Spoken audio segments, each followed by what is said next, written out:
Columbus Blue Jackets have a ton of great prospects, but how good are they really? Are they progressing as we should want them to? We've got Sebastian High of Locked On NHL Prospects on the show today to tell us all about that.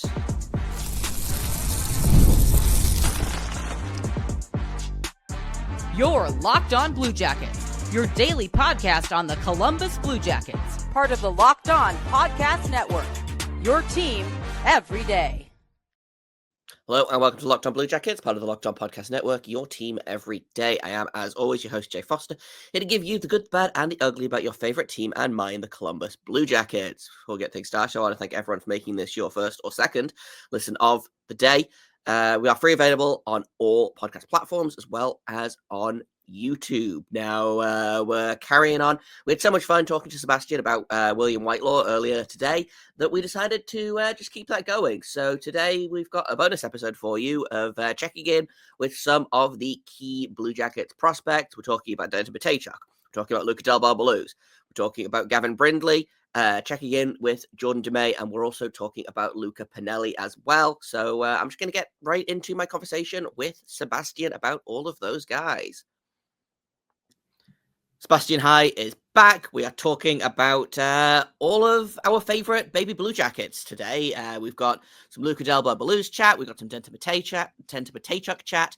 We're going to talk about Gavin Brindley and Sebastian's personal favorite baby Blue Jacket. We're going to check in with how Luca Pinelli is doing as well. So a real horde of Lucas today. But let's start off with Del Bel Belluz, because he, I think, is the most surprising success story on this list.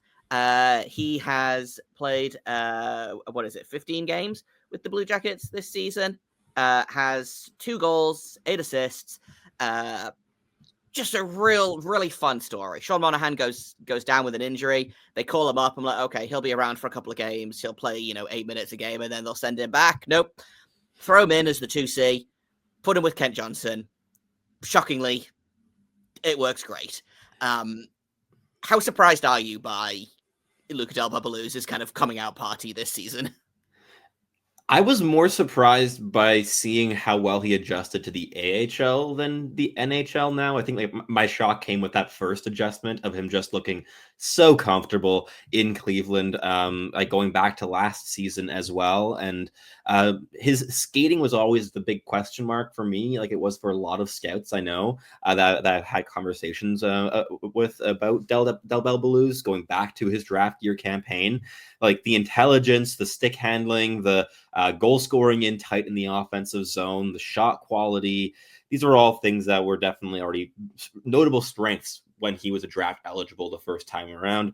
But he ended up falling to the second round to 44th overall, despite some first round consideration throughout the year, because the skating was just so choppy and really wide, awkward stance, lack of explosivity from a standstill, and some concerns of him being like left behind by the pace of the modern game. But he's been so intelligent in pro hockey that he's been compensating with his anticipation, with his conservative off-puck play. Also, is one of the reasons I think he's gotten these minutes in Columbus also upon being called up and being given those top 6 opportunities. Dean Evason doesn't hand out those kinds of things just freely. He does it because Del Bel Belluz was one of the more responsible minds for that position, for that given game. And he plays this physical style of play. He's 6'1", 185, but he plays like more of a 6'2", 200-pound kind of player. He's difficult to knock off puck, partly because of that really wide stance that he adopts, right? Like he's really difficult to move from side to side, but compare that solidity with just wonderful handling skill and that combination of deft playmaking touch and hard release makes him a pretty adaptable scorer in and around the slot, where he spent most of his time in the offensive zone playing professional hockey so far. The Blue Jackets have been doing this really fun thing this season, which they haven't done in a long time, which is they call up players from the AHL and they put them in basically the same position that they're in the AHL. So if they call up a top 6 forward, he plays in the top 6 in Columbus. If they call up a top 4 defenseman, he plays in the top 4. If they call up a bottom 6 guy, he plays in the bottom 6. And shockingly, that works way better than calling up a top 6 forward and then playing him 8 minutes a night. Who could possibly have seen this coming? But Del Bel Belluz has been so much fun to watch in the NHL because I feel like he just makes these like little decisions. Like he'll make this little like 3-foot pass or whatever, and suddenly the entire ice will open up. It's been so much fun to watch. Like, is that something that has been like a part of his game all the way through? Like, was he doing this in the OHL, or is this something that he has learned since turning pro? He's definitely progressed that part of the game a lot since turning pro. Like the transition was definitely one of the more question marks in his draft year. Like going back to his draft year is kind of fun to look at now with some hindsight, because he was playing in Mississauga with the Steelheads. He put up 30 goals, 76 points in 68 games. It was a really good, productive campaign. He was the first line center on that team. But the debate all season long was he even the best center on his team? Did he deserve those opportunities? Because the 2C all year long was Owen Beck, who got drafted above Del Bel Belluz, going, I believe, 33rd overall to the Montreal Canadiens as the first pick in the second round. Del Bel Belluz went half a round later. But Beck brought a lot more pace, a lot more puck carrying skill, a lot more defensive work rate, and overall perhaps like refined decision making compared to Del Bel Belluz, who was seen as the more raw between the two, but with perhaps the better individual offensive tools, like the handling and the goal scoring were just the best offensive tools between the two players. But still, Beck was the more, I guess, mature player, and my expectation was always for Owen Beck to get to the NHL first between the two guys. And he got his NHL debut before Del Bel Belluz did, but DBB has definitely played more NHL games this season. He's more established, and while Owen Beck may do so by the end of the year, he did not win that particular race, which is a fun little storyline between the two players since their draft years. But Del Bel Belluz has always been a skilled player that uses his deft puck skills to make those pretty little plays and connective little passes in transition. He's just gotten a lot more proactive at that at the pro level, and is able to do that in motion. In his draft year, those plays often came at lower paces from a standstill, etc. But now he's comfortable doing that when he's like mid crossover, for instance. I was going to call it a problem, but I don't think having more centers than you need is really a problem. But like when you look at how the Blue Jackets are kind of progressing along, obviously Monahan is there for at least another 4 seasons after this. Adam Fantilli is here forever, we hope. Cole Sillinger is also here forever, we hope. And then you've got, Caden Lindstrom, for example. And then Del Bel Belluz is probably below that on the depth chart. Is he a guy that you could transition to like a middle 6 wing role, or do you think the strength of his game comes from playing center? Is he a guy that you would rather have as like a really great 4C, or would you rather have him as like potential 2 to 3 wing? I think a lot of that's going to come down to just fit and chemistry with the lines. In terms of playing wing, I do think that his lack of mobility is going to be more noticeable when he's playing on the wing compared to playing down the middle, where just how open the ice is what makes his life a lot easier in terms of compensating for having subpar feet at the NHL level. So I would prefer to keep him at center, but as you mentioned, there's going to be a lot of competition. Cole Sillinger's playing some really good hockey, and Caden Lindstrom will hopefully be occupying one of those two like top 6 center positions. But if Del Bel Belluz is your third line center, and maybe one of between him and Cole Sillinger becomes comfortable on the wing, find out what fits there, I think that things start to fall into place in that Columbus depth chart. And you still have some other fun little forwards coming through the ranks that we'll be discussing later on here today too. Yeah, for sure. Actually, you know what? Let's get Luca 2. Let's get Luca 2 done here. The Blue Jackets have approximately 1 billion prospects called Luca. We're not going to discuss Luca Morelli today. I'm sure we'll discuss him in the future, but I want to talk about Luca Pinelli, who somehow fell all the way to the 4th round in his draft year, and then decided to take it personally, and I think was 1 or 2 goals off of 50 last season. Played as the 1C in Ottawa, and is continuing to lead this team that is really quite struggling this year. Are you still seeing all of the right signs from Pinelli to him progressing to being a legitimate NHL player?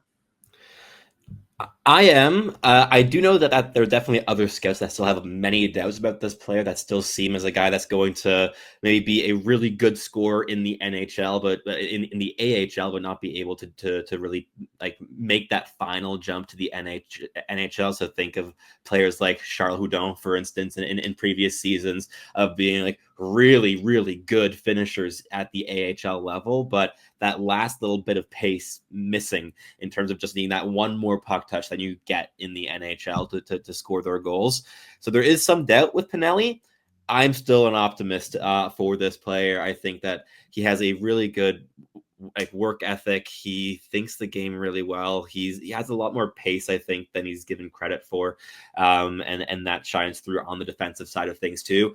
I do not think he's going to be a center in the NHL, but I'm very glad that he's been playing center in junior, because those defensive habits that he's been able to work on while playing as a 1C are going to be key to him translating as a bottom six scorer on the wing. I think that's going to be where he finds his niche at the NHL level, where he's surrounded by perhaps some bigger players that can take on the physical confrontation. But he's a really opportunistic goal scorer who finds soft ice really proactively, and also has the kind of motor and mentality that you want from a checking winger when you have to play perhaps a more defensive kind of game. I definitely think that he has a kind of pace to shine in that type of role. In terms of the top six upside, especially with the rest of the talent that is in the pool in Columbus right now, I think that a lot would have to go right in his development. But a player I've loved watching. I think he's really intelligent, and as soon as he does make that leap to the NHL, perhaps in 2 years' time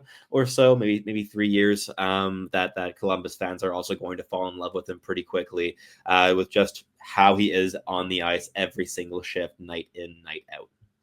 Yeah, he feels like a Treyfix Wolanski. Yeah, he's up that alley. Of the fans love him in Cleveland. He hasn't figured it out at the NHL level yet, and I think his time is running out. But there's potential there, and I think if you could get, if you get 20 goals out of Luca Pinelli a season, I'd be more than happy with that, right? That would be a wonderful outcome for a fourth round draft selection. That would definitely be one to remember. A fourth round draft pick playing in the NHL is already a win. Exactly. You get double digit goals out of him.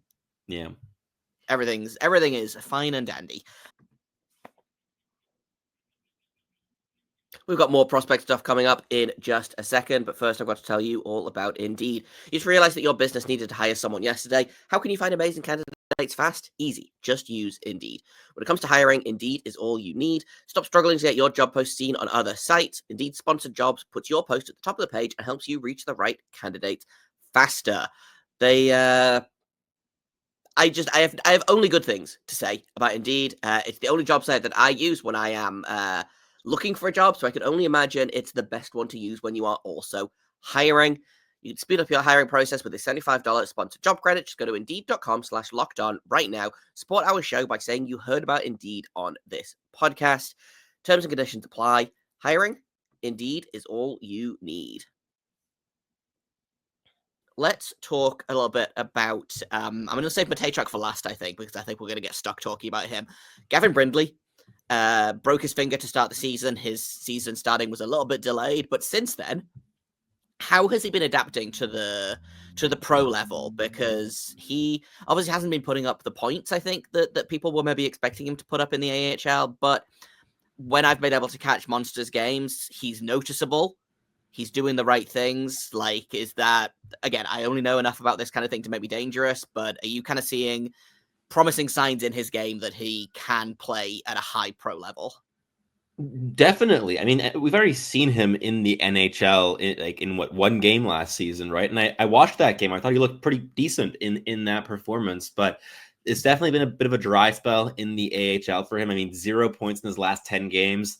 That's a rough little drought for him to be going through, but he's still at just under half a point a game this season.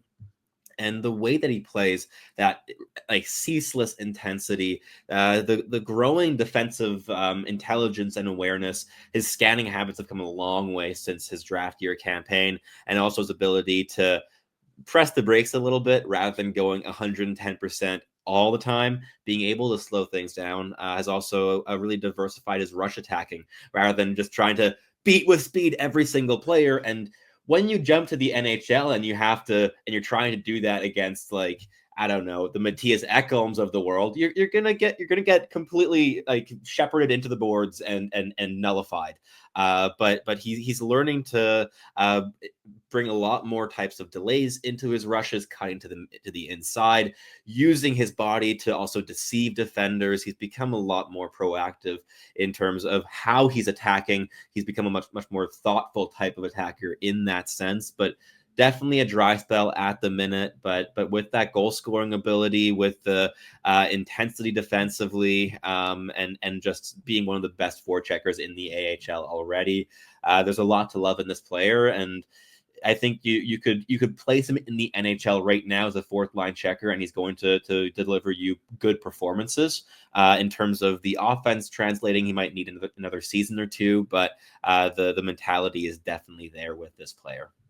Yeah, I feel like he was one of the last cuts at training camp preseason. Yeah. This year, obviously, it was cut short with the broken finger that he suffered, I think, about halfway through preseason. But he might be the prospect that I'm the most excited about, which is not a surprise to anyone who's listened to this show ever. But I do just keep thinking about the potential Fantilli-Brindley reconnection. And yeah. This is a line that I've said on the show before, but I would like to see Kent Johnson, Adam Fantilli, and Gavin Brindley play on a line together and just make teams cry. I think that would be fun for me, specifically. I would enjoy that as well. I would join the fan club for that movement with you. Just that one line. Everything else, bad. This one line, good. I want to throw a little bit of a curveball at you, because in talking about Brindley, whose season was late starting due to injury, Jordan Dumais made his pro debut last month, I believe. Again, a lengthy injury. He missed a lot of last season due to that injury as well, I believe. The thing about Dumais, I feel like, is, and we've talked about this, I've talked about this with Hadi as well, Hadi Kalakash, former host of Locked On NHL Prospects. Does his game translate to the pros? Have you had a chance to watch him play for the Monsters yet? Have you heard anything about, is there still the worry that his game is going to translate to an NHL level? I have not caught any of his pro games yet, but I will in the next week, because I'm very curious to look at just how he adapts, because the reasons that we have so many doubts is not that we don't think that he's a phenomenally talented player. He's been one of the most dominant playmakers in the CHL in the last decade, in the QMJHL with the Halifax Mooseheads. I mean, just to read through the stat line a little bit, 109 points in his draft year season, 70 assists in 68 games. Normal stuff. And then as a D+1, he played 64 games, had 54 goals, 86 assists, and 140 points, very casually. And then last year, missed some time due to injury, but still had 16 goals and 47 points in 21 games. He's a really dangerous perimeter playmaker. He's a guy that can hit the brakes at the perfect moment against QMJHL defenses that opens up a seam, and he's a really accurate passer that can hit those seams with devastating effect. His struggle is in terms of driving the middle, initiating contact, playing through opponents. He's a 5'9", 174-pound right winger. And the combination of being significantly subpar physically and subpar in terms of mobility and skating is a difficult combination to overcome. He's an intelligent and complex thinking playmaker, but the give and go plays, those pacey kind of plays that work in the NHL, the actual assists that we see happening in the NHL aren't usually the ones that are entry off the rush, slow thing down, look up for a second or two, and then fling a really accurate pass cross ice. Those happen sometimes, but that's not how you create sustainable offense in the NHL, because defenders are just so good at breaking those up, and the hand-eye coordination of getting their stick even up there into saucer passes has gotten so good in the last decade or so, that this style is difficult to make work against the highest level of competition. Still, he has a goal and 4 points in 9 games so far in the AHL, all of which came in his first 4 games. The 5 games after that have been a bit more seemingly of an adaptation period in terms of the offense, but still a guy that has game-breaking playmaking at his best, but needs to learn to do that in motion, through contact, and just be a lot more resistant to pressure, and be able to access the middle of the ice rather than being glued to the boards like I'm afraid he will be at the beginning of his pro career here. Yeah, I guess it's tough because obviously you look at the stat line, and there has to be a certain point at which, sustainable or not, the amount of points that you are putting up in juniors will translate, right? Even if it's okay, you cut that offense in half for the AHL and cut it in half again for the NHL, right? Which is obviously not how it works, but there must be a certain point at which you put up points, then you put up points. You know, they don't ask how, they ask how many. I'm really interested to see how Dumais does with the rest of this season. And again, he's going to be a project player. I'm not expecting him in the NHL next season, but I am interested to see what happens when he does finally make his NHL debut. For sure. And I think it's interesting because in the last couple of drafts, there's no player that I've encountered in my viewings of draft eligible talents that has been just more indicative of what I think, in my view, is junior style of hockey or junior style offense, and that is Jordan Dumais.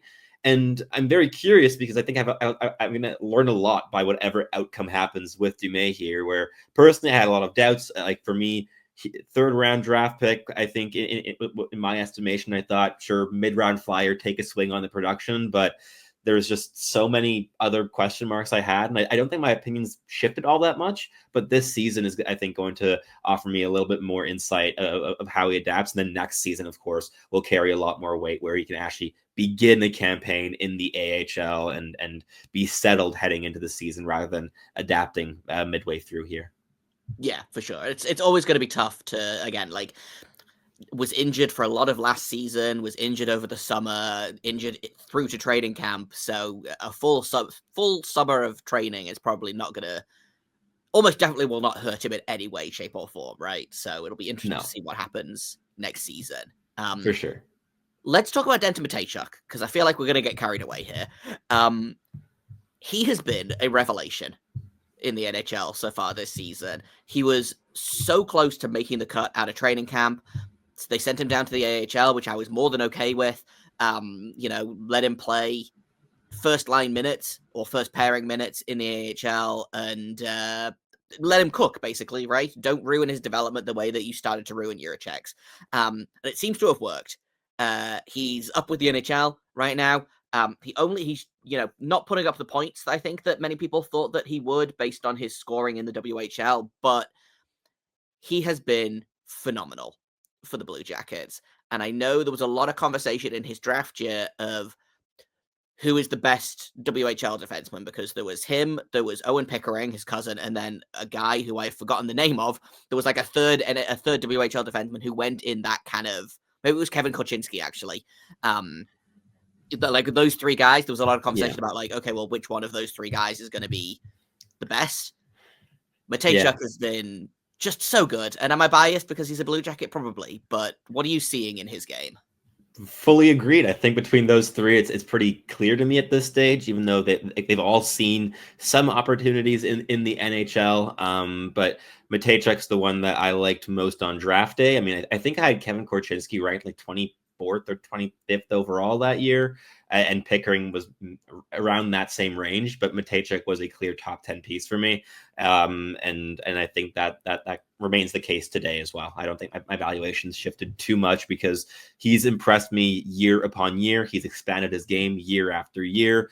He's gotten so much more stable and reliable defensively, and this is what I think has impressed so many Blue Jackets fans this season already as well.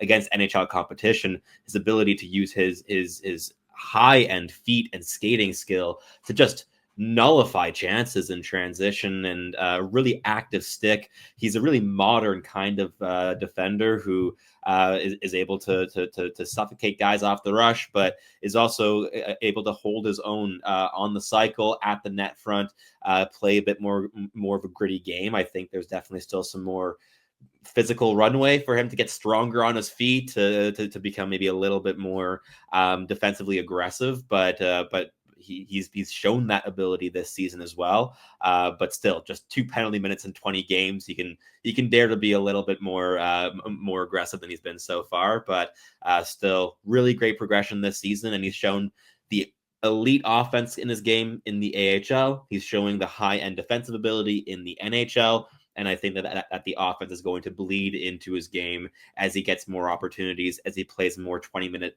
games. I mean, he's played 3 of them in the last 10, which I think is wonderful for his development. I mean, at 20 years old, be playing 20 minutes a night in the NHL. That's nothing to scoff at in terms of development. But 2022 was such a fun class for defensemen. I mean, the amount of players have just been wonderful to watch just this season. I mean, Lane Hudson, here's my Habs fan bias shining through. I wondered if Lane Hudson was going to be brought up in this. Yeah, I mean, I think I just had to mention him. I mean, I had Denton Mateychuk ranked above Lane Hudson in their draft years. I think Pavel Mityukov's also just a wonderful defenseman for the Anaheim Ducks, who I got to watch live with the Ottawa 67s for half a season as well, which was very, very fun junior hockey to witness. But Denton Mateychuk is a special talent from the blue line, and I think if you find him a pairing long term, that is a good foundation to build around on the blue line. Yeah, we talked about this a little bit kind of off mic, is what do you do with Mateychuk? Because obviously I think the long-term plan was supposed to be that it was going to be Mateychuk and Jiricek as a defense pairing, which would, I think, have worked really well. Obviously that's not going to be the case anymore. He's played pretty well with Provorov so far. I don't think Ivan Provorov is a long-term piece for this team, no matter what some people say. But the fun thing to me, and you alluded to a little bit there, is when you put a young offensive defenseman into the NHL, they don't always start out scoring points, right? And I feel like it's really important what they do next.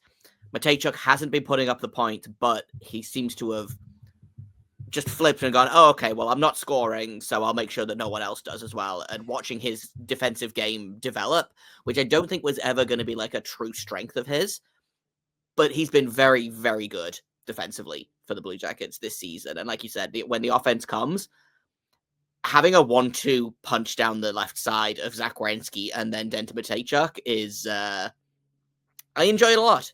It's fun. It's fun for me. I'm sure it is. And I think it also makes for some fun storylines heading into the 2025 draft for Columbus Blue Jackets fans, because it's going to be a watch for a right shot defenseman. Now that you shipped out Jiricek, you have a real vacancy there. And I don't think that Luca Morelli is going to fill that on his own. And there are some contenders there. I'd be curious to see if Columbus would be willing to maybe package their 2 first-round picks to move up for a Logan Hensler or a Radim Murtka, who are likely going to be the first 2 right shot defenders selected on draft day. But beyond that, you also have a player like Blake Fiddler, who is a really good skating transition defender. So you have some options there at the draft, but the right shot defense market's pretty slim. So it'll also be interesting to see if maybe the picks are packaged for an existing right shot defense prospect in the NHL rather than drafting one in this year's class, because it's not the year to be needing a right shot defenseman for most teams, unless you're lucky with where you get slotted at on the lottery. Yeah, for sure. I do want to make everybody feel old just for a second, because Blake Fiddler is in fact the son of NHL player Vernon Fiddler, so I do need to crumble into dust about that. But the other option that I think, and I talked about this on the show earlier this week, Owen Power is reportedly available from the Buffalo Sabres. If the Blue Jackets can go out and get Owen Power and put him with Denton Mateychuk, how are we feeling about that, hypothetically? I'd be pretty happy if I were if I were a Jackets fan there. I think it would be fascinating because you almost have Mateychuk fall into the defensive role between those two players. And Mateychuk was the most aggressive activating defenseman in the entire 2022 draft. Again, a class that included Lane Hudson. Mateychuk was more aggressive in terms of being a primary forechecker for the Moose Jaw Warriors at least 3 times a game in my viewings. Like, he was literally the first person chasing a dump in. Was your left shot defenseman consistently. And still, I think on a pairing with Owen Power, he might be the more conservative element there, which would be an interesting dynamic, I think. But a lot of options, I think, for the Blue Jackets and things that they can do. There's a lot of prospects and assets that they can move if they want to acquire such a piece. But it would take a lot. I think it would definitely take a player like Caden Lindstrom with a clean bill of health to start conversations around that kind of deal. But if they're able to land a player like Power, that changes the look of the blue line long term significantly. Yeah, for sure. I feel like we haven't even really scratched the surface of all of the Blue Jackets prospects that I wanted to talk about today. Like you mentioned Luca Morelli just there. Obviously, we got Charlie Ellick. Like we haven't talked about the goaltending even a little bit, which is suspicious and unusual for a Locked On Blue Jackets episode. But I guess that means that you'll have to come back and talk about more prospects later on. But until then, people want to, catch up on how Luca Pinelli is doing. If they want generic scouting news, you are going to be dropping a 2025 draft ranking, I believe, in about a month. Where can people find that? Where can people find you online? Where can they find the rest of your work? Yeah, so the ranking is going to be over at Elite Prospects, where our entire team is going to come together for yet another ranking. Our midterm rankings came out about 3 weeks ago or so, which is a top 64. So you can go out and check that out at eliteprospects.com. For my personal work, Locked On NHL Prospects. I mean, this episode is also going to be uploaded over there, and that's where I post about 4 to 5 episodes a week. So if you want to hear me rambling about prospects some more, that is the best place for that. Or over on Twitter, where you can hear just some of my miscellaneous thoughts, or me sharing just the stuff I'm doing, the articles I'm writing for Elite Prospects as well. So that is at @high_Sebastian on Twitter. Awesome. Well, we appreciate you coming to share the good word about Luca Del Bel Belluz, Denton Mateychuk, and all of the other guys that we've talked about today. Thanks so much for having me on again. That's all I've got for today. Tomorrow we'll be back. We'll be previewing tomorrow's game against the Red Wings, and that's a big one, guys. So we are going to be checking in on the Red Wings, how they're doing, who needs to have a big game for the Blue Jackets, and, all of that good stuff in the lead up to the Stadium Series on Saturday. That's all coming up in tomorrow's episode. I've been Jay Foster. You can find me on Twitter at _Jacob Foster, JAKOBFORSTER. You can find the show at LO_Blue Jacket. If you have comments, questions, criticisms, you can email me at lockedonbluejackets@gmail.com. Thank you once again for listening, and until tomorrow, make sure you stay locked on.